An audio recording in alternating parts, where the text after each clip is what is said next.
Welcome back to the Newbie Railroad. And today I have a very special episode we're kicking off to kick off our winter season here.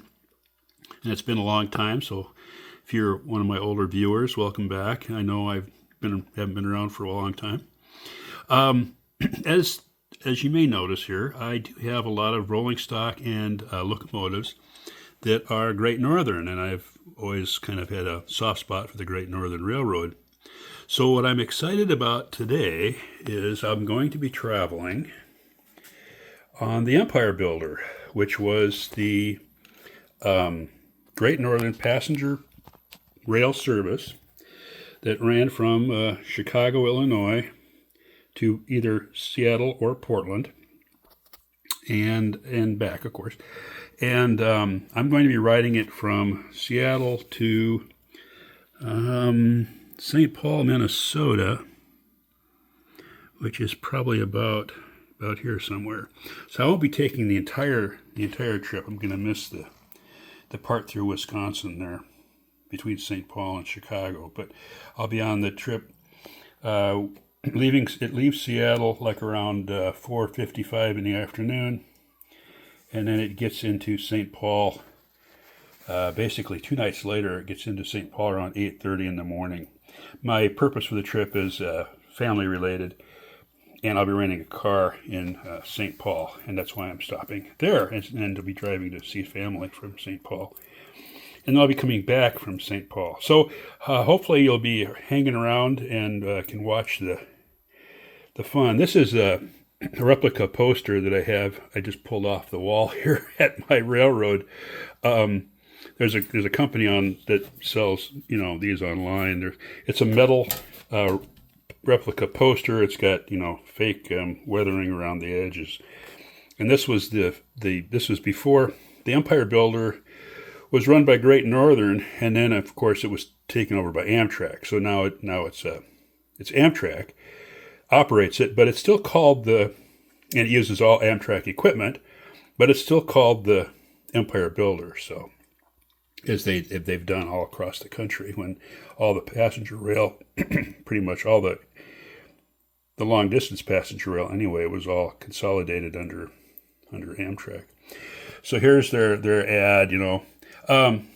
It was the Great Northern was a major force in the creation of Glacier National Park. Back in the day, around 1905 or something. Back in the day, the passenger rail still had a lobby in Washington, and they were able to help lobby for the national park because they had a lot of passengers that would go from the east, Chicago, Minneapolis, wherever, and would head out toward the Glacier National Park as a vacation. So, and we'll see that along the way. So anyway, this first message was to kick off the new episode. And I'm standing here in my railroad room, of course, and we'll be talking more about the railroad later this year. So, welcome aboard. And the first step of my trip is to take the ferry over to Seattle. So Seattle, you can see the buildings way back there. And here I am on the ferry.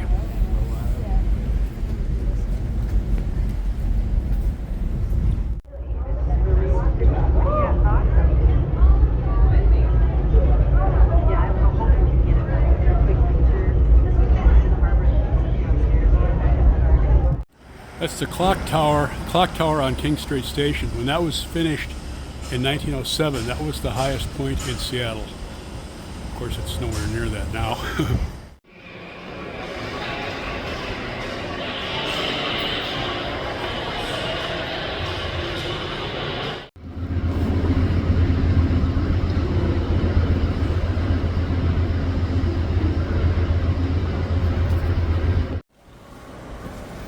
Inside King Street Station. Nowadays it's got the Cascades, the Sounder, and then the long distance trains, the Empire Builder, which I'm going to be on, and the Coast Starlight, which goes to Los Angeles. This place was built in 1907 by Northern Pacific and Great Northern. And during the dark old days of the death of passenger rail, this place was pretty much ruined to try to save money. And between 2007 and 2011, they restored it, including these gorgeous plaster ceiling decorations and the old lights. There was fluorescent lighting in here in the 1970s. This is really nice. So it's becoming a more busy station.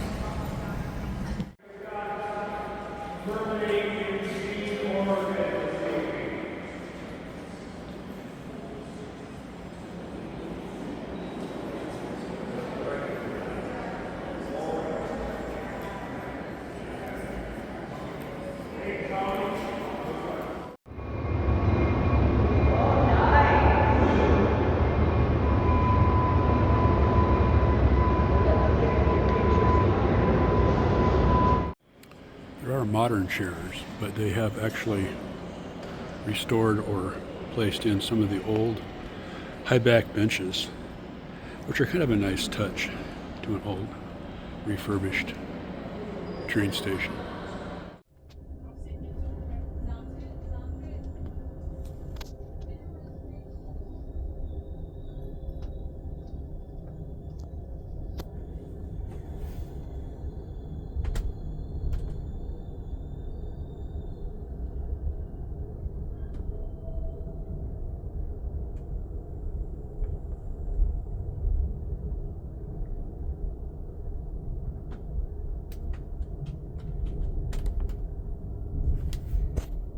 So this is my little room for the next almost 2 nights.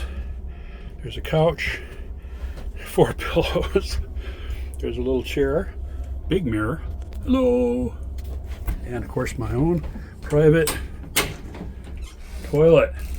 Woohoo! I'm set.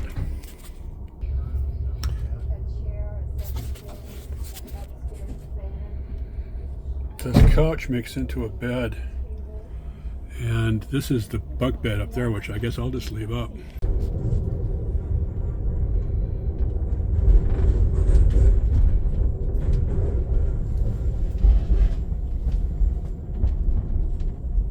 Also in my room, I have a little sink. There's a bottle of liquid soap and a lotion bottle there. And there's towels and stuff in this cabinet, and face cloths and extra Kleenex and stuff. So. And my own private trash can.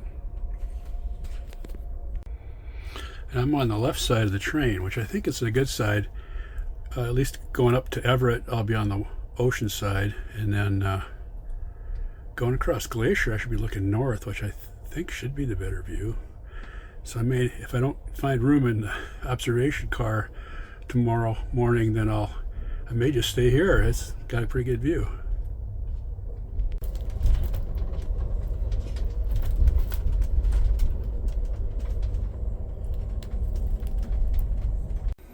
Well, so far I don't think the chair is terribly comfortable.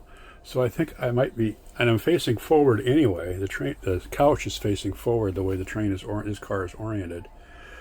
So I think I might be sitting like this most of the time, or else I'll be stretched out on the couch and looking out the window. So this is the menus for the dining car. The 3 meals a day comes included if you have a bedroom. And there's also a cafe car, which has some light snacks. And I'll show you the menu from that later.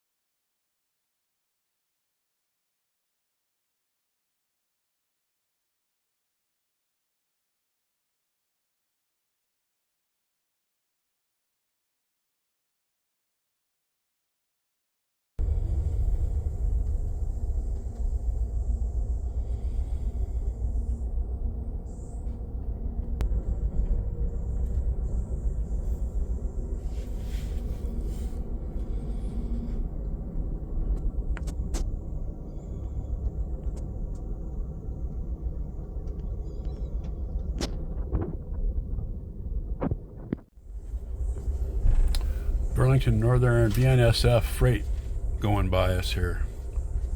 We're on a little bit of a siding here, I think. Although we're still moving. I thought we were going to stop, but we didn't. In the gaps there, maybe you can see, I think that's Whitefish Lake there behind the freight train. It's a long freight train.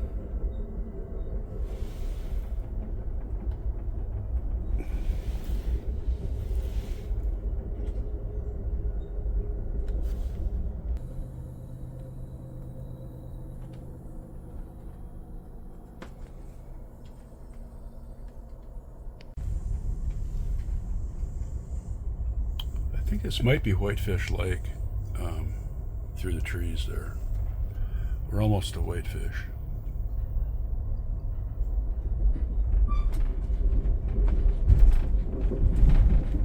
A lot of freight trains here in Whitefish. There's a big yard here. Another freight just went by us in the last 15 minutes. We've passed 2 freight trains. There's the front of the train. Here's the parking lot at Whitefish, and that's the terminal down at the other end of the train. We got 2 engines up at the front. I don't think I've got time because we're behind schedule. I don't have time to walk up, but I'll try to get them at a different stop. There's a Superliner. The Superliners have 2 decks, and they cover mostly the west. The Viewliners are just 1-deck cars, and those are mostly in the east, and that's because the tunnels in New York, around New York City, can't handle the height of the Viewliners.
We're in Glasgow, Montana, 7309 and what is that? 4687 to BNSF. Up there, there's a greenery. It says Farmers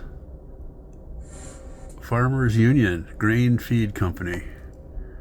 It's like that one's a concrete. I guess they're probably all concrete. Big grain elevators.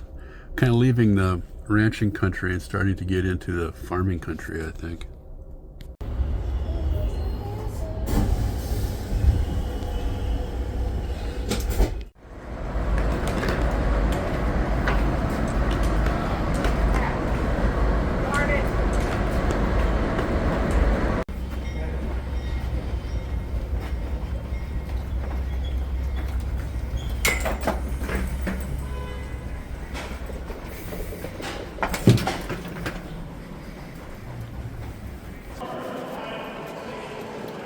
Looks like they're doing some remodeling. They have a big end here, all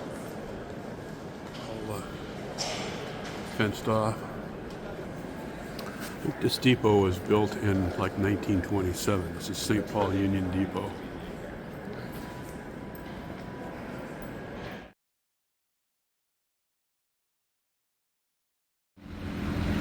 A side trip. This is Watertown, South Dakota, and this is an ethanol plant.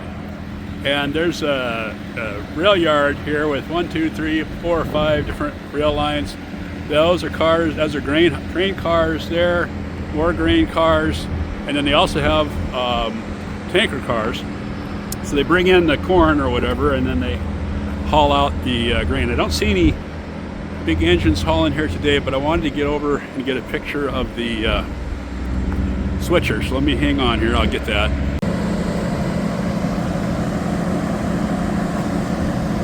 There's the scales and stuff. They weigh the trucks around the corner, and then that's where they bring in the trucks with grain and dump it. But this is what I'm interested in here, is this little guy. Rail King, it says.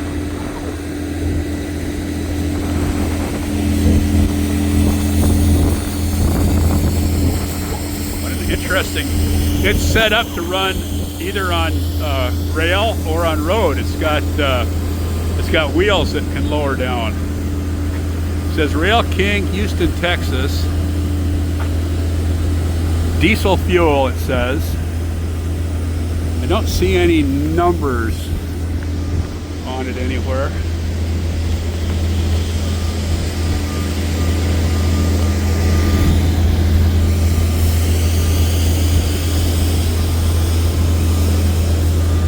Front step, lights, hoses, compressor. That number. Oh no, that number I can see through the windshield is on the tanker behind it. So let me look on the other side.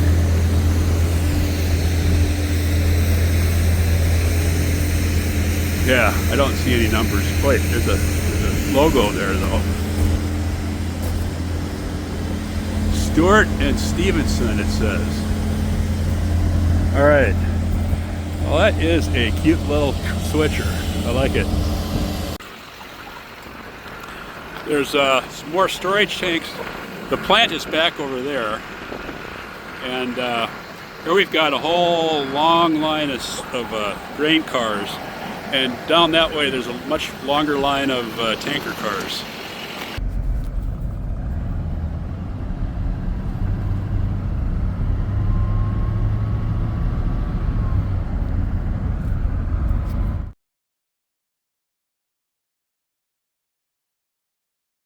I'm back at Union Depot in St. Paul, and this is the little Hertz counter, and it is closed on weekends, so I have to drop my keys in a drop box.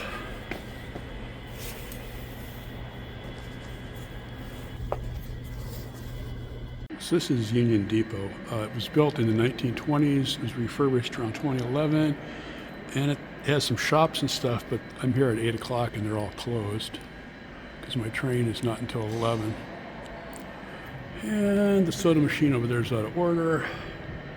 Maybe I'll take an elevator down and see if the one on the first floor is still open.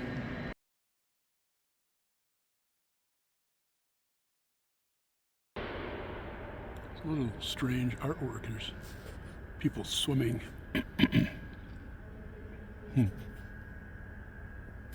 See if I can zoom in on it there.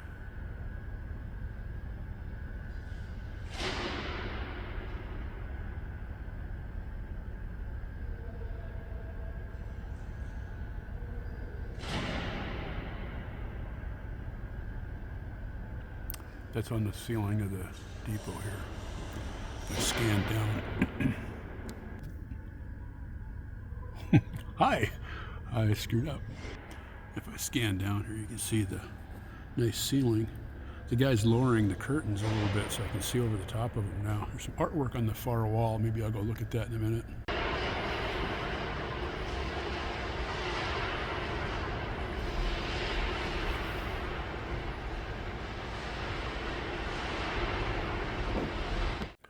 So apparently they had this curtained off for some kind of a special event. And the guy's picking it up now. Which really opens it up in here and makes it look nicer.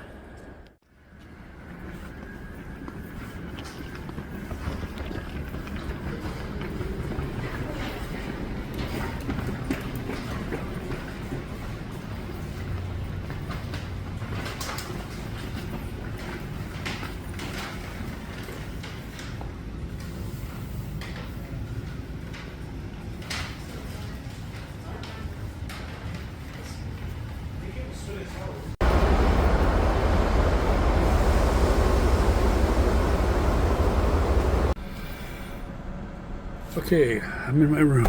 I wonder if this room is a little bit newer, this car I'm on, than the one I was on last time. It's organized a little differently. There's the front door, and there's a chair, and I'm getting on late, so she's already got my bed made.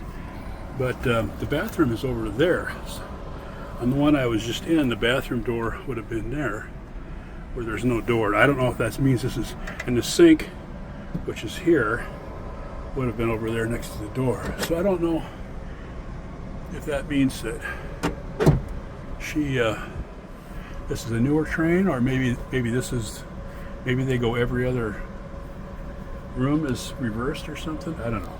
Who knows? But this one is a little bit different. I haven't found my heat adjuster yet. But I just want to mention my opinion on the St. Paul Union Depot is a very nice depot, but I think it's understaffed, and I think it's for the traffic that it gets, and I think there's not enough stuff. I think the depot should have more stuff in it, more people working there. There was basically one guy upstairs. It was all, and there's one person in the ticket office downstairs, and that's already closed by now. And there's a big line of people waiting to get on the train, a big line of people getting off. So it's a very popular station. But there really isn't,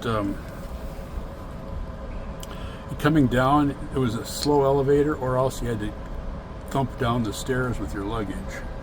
There wasn't really any other option. The only escalator was going up. So, anywho, here's a tip.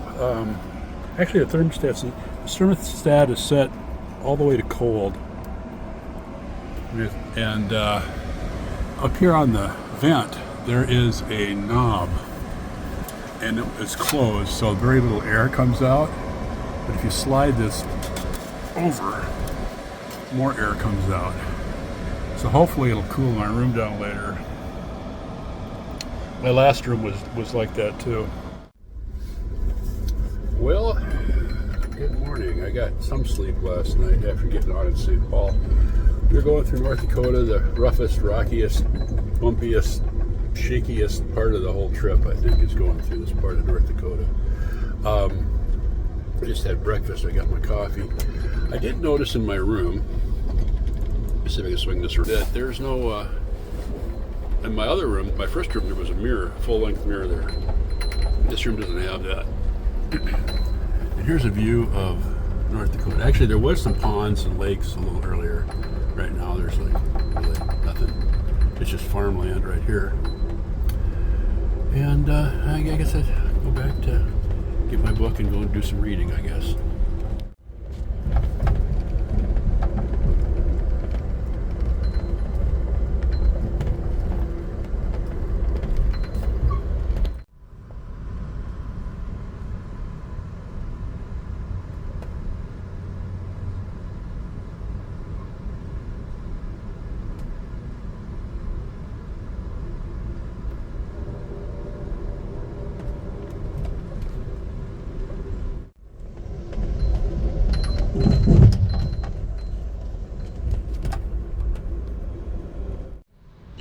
Rugby, North Dakota, which claims, according to the sign, to be the geographic center of North America.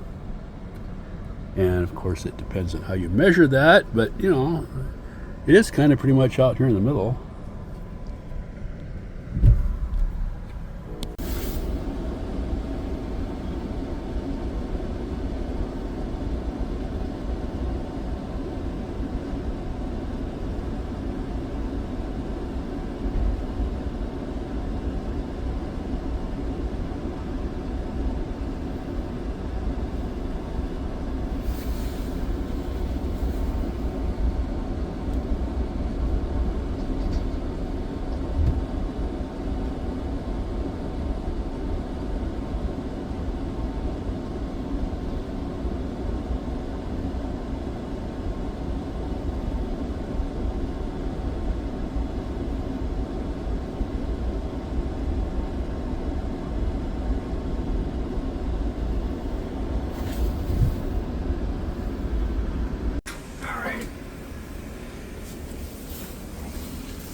Yeah. Territorially, I don't push my people very long. I'm assuming you're going to be pulling check baggage off your moment. Yeah.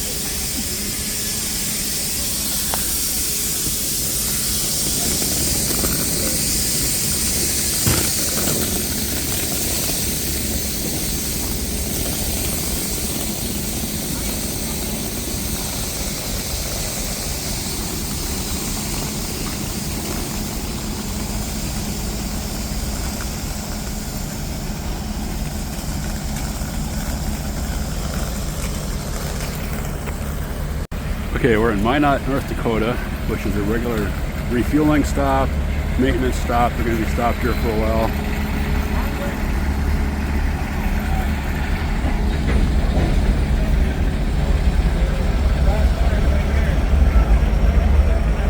There's engine 309 and 332 is our consist from here, from Chicago to Spokane. And there's a refueling truck.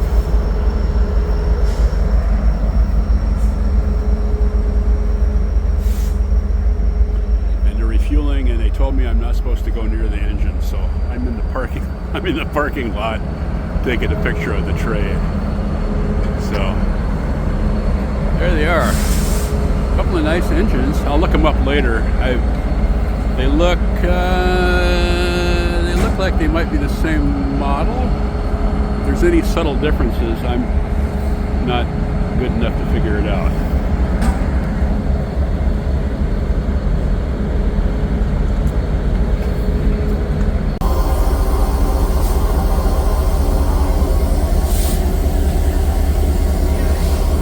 I think that's my room right there. I'm on the first, I'm in room A, which is the first one in the car.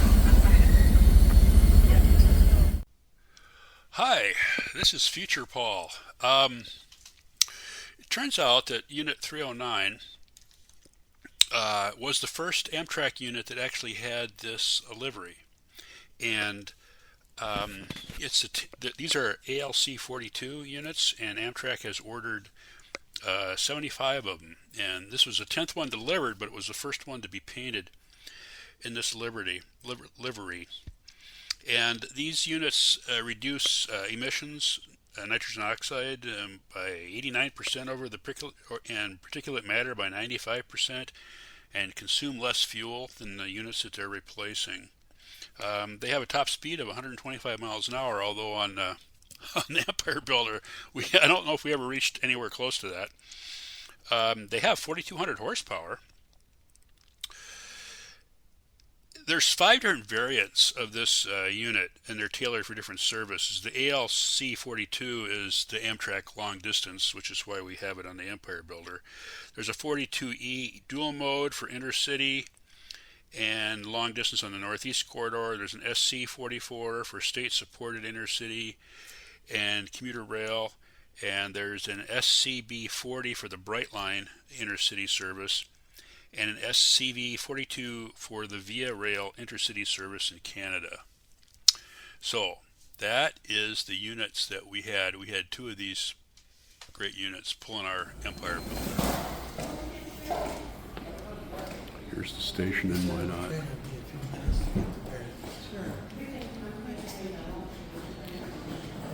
Nice little station. Benches. Information.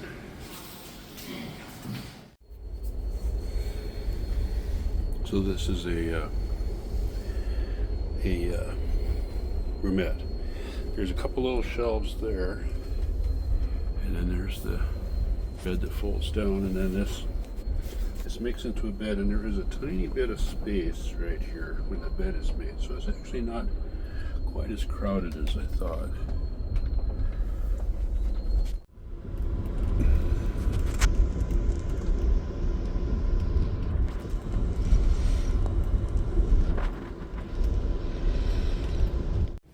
Amtrak station in Shelby, Montana.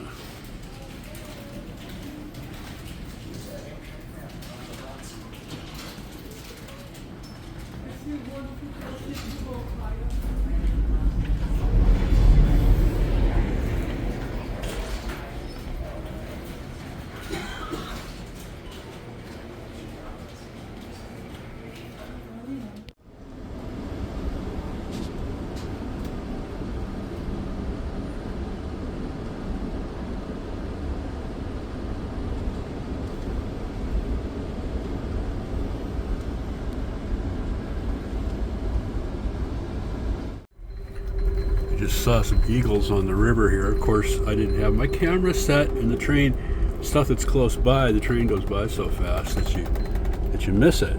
Rats.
Looks like the tide's out this morning.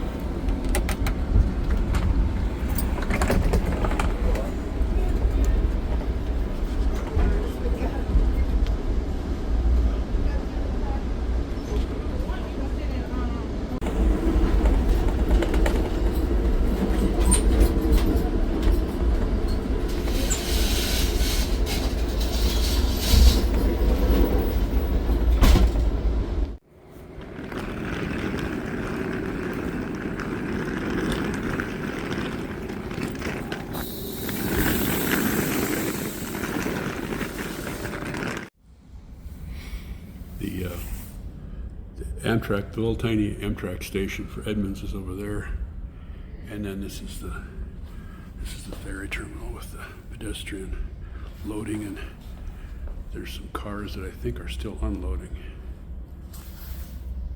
Yeah, these cars are backed up because of that really long freight train. Oh, there's the end of it there. Now the cars are starting to move.